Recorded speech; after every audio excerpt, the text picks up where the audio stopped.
Hello everyone, welcome back to my YouTube channel Classes by Sunita Sharma. Today our topic is extension, contraction, increase and decrease of the demand. First of all, we discuss about what is the reason of extension, contraction, increase and decrease of the demand. इन सब का कारण क्या है, demand के अंदर change किस वजह से आता है, पहले हम वो देखते हैं. चेंज इन डिमांड के टू फैक्टर हैं. First is price of the same commodity और second is other factor.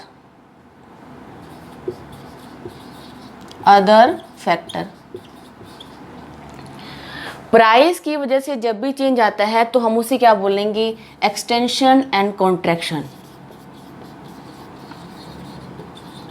First is extension and second is contraction.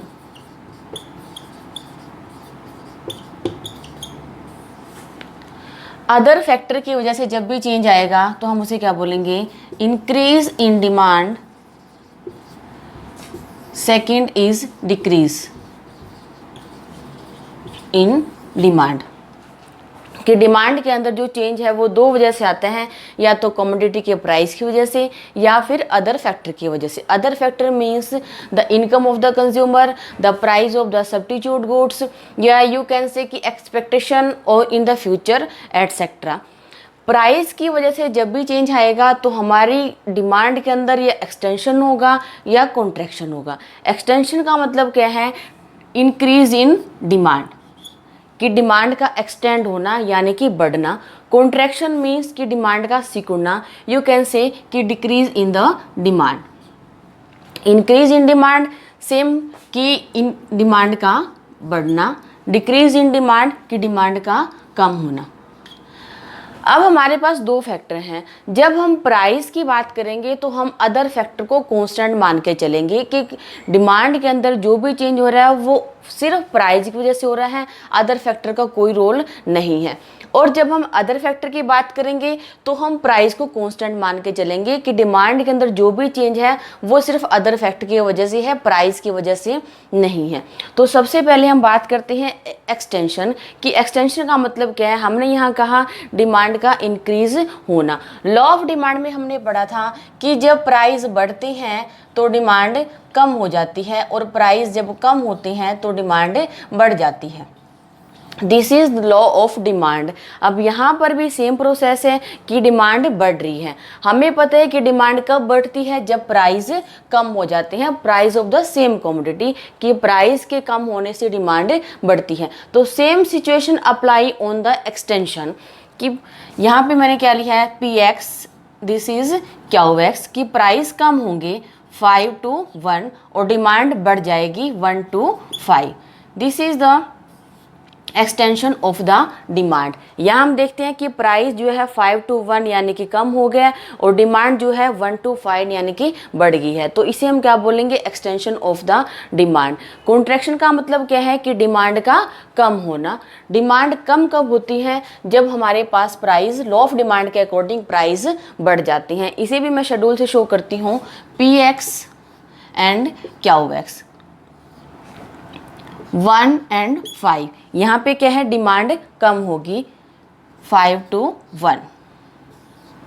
This is contraction of the demand. यहाँ पे हम क्या देखते हैं कि प्राइस के बढ़ने से डिमांड कम होगी. इसी दोनों शेड्यूल को मैं ग्राफ से शो करती हूँ.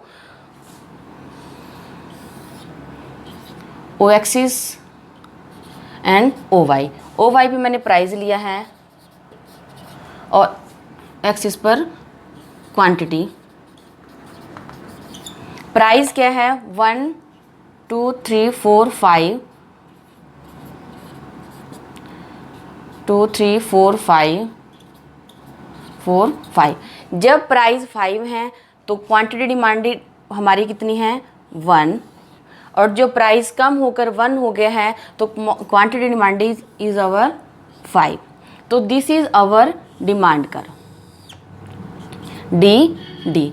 अब हम यहाँ पे क्या देखते हैं कि हमारी डिमांड 1 to 5, यहाँ हम देखते हैं कि 1 to 5 यानी कि डिमांड जो है एक्सटेंड होगी है. तो हम डिमांड एक्सटेंड का मतलब this is our extension of the contraction को भी हम ग्राफ से समझते हैं, X axis and this is Y axis. O Y axis पर प्राइस एंड ओ एक्सिस पर कमोडिटी या यू कैन से क्वांटिटी। 1 2 3 4 5 1 2 3 4 5। जब हमारा प्राइस 1 है तो क्वांटिटी डिमांडेड इज 5, और जब प्राइस इंक्रीज हो गया यानी कि 1 to 5 हो गया तो क्वांटिटी डिमांडेड 5 to 1 यानी कि क्वांटिटी डिमांडेड हमारी कम हो गई है 5 to 1 पर। तो this is our demand curve D. यहाँ पे हम क्या देखते हैं कि जो हमारी डिमांड है 5 to 1 यानी कि कम हो गई है, इसे हम शो करते हैं with the help of arrow. तो these are our extension and contraction of the demand. यहाँ पर हम क्या देखते हैं कि डिमांड के अंदर जो भी चेंज आ रहा है सिर्फ प्राइस की वजह से, price of the same commodity कि यहाँ की वजह से चेंज आ रहा है, और अदर फैक्टर क्या है, कांस्टेंट है। अब हम डिस्कस करते हैं increase and decrease of the demand. Increase और डिक्रीज किस वजह से होता है, अदर फैक्टर की वजह से।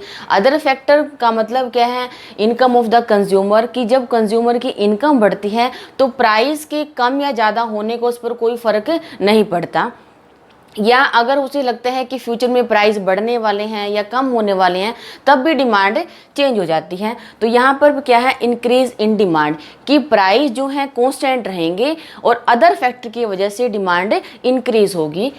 P x and Q x schedule की हेल्प से समझते हैं।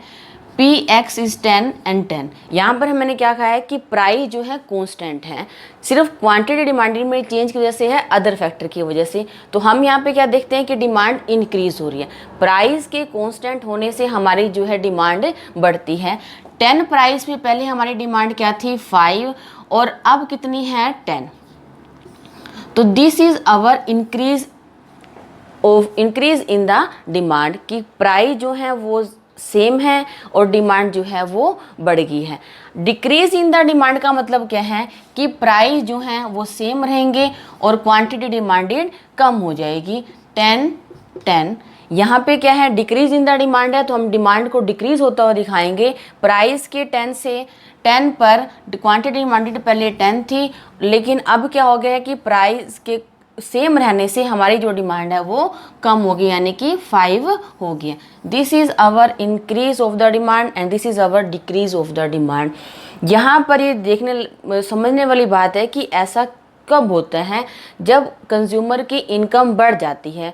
मान लीजिए कि कंज्यूमर की इनकम बढ़ गई है तो उसके ऊपर प्राइस का कोई फ़र्क नहीं पड़ता, या उसे लगता है कि फ्यूचर में किसी कमोडिटी के प्राइस बढ़ने वाले हैं तो वो क्या करेगा कि सेम कमोडिटी पर उस की डिमांड ज़्यादा करेगा। तो इंक्रीज और डिक्रीज डिमांड को हम शो करते हैं with the help of the graph. O axis और O Y axis, price and quantity. Price कितने हैं, 5, 10, और क्वांटिटी डिमांड कितनी है, 5 और 10। This is also 5 and 10। यहाँ पे क्या है कि प्राइस 10 है तो पहले क्वांटिटी डिमांड कितनी है, 5 है। प्राइस के सेम रहने से प्राइस कितना है हमारा, 10 है, क्वांटिटी डिमांडेड इज अवर 10। ये कितनी होगी है, इसको हम एरो से शो करेंगे। दिस इज अवर 10, यानी कि प्राइस के सेम रहने से हमारी डिमांड बढ़ गई है तो हमारा डिमांड कर्व अपवर्ड शिफ्ट हो जाएगा। This is our first demand curve D, और प्राइस के सेम रहने से जब डिमांड बढ़ जाती है तो this is our second demand curve, you can say D1 and D1। Increase in demand, we can show decrease in demand. O axis Y, same O Y पर प्राइस और ओ एक्सिस पर quantity. 5 and 10, 5 and 10। जब price 10 है तो quantity demanded is 10,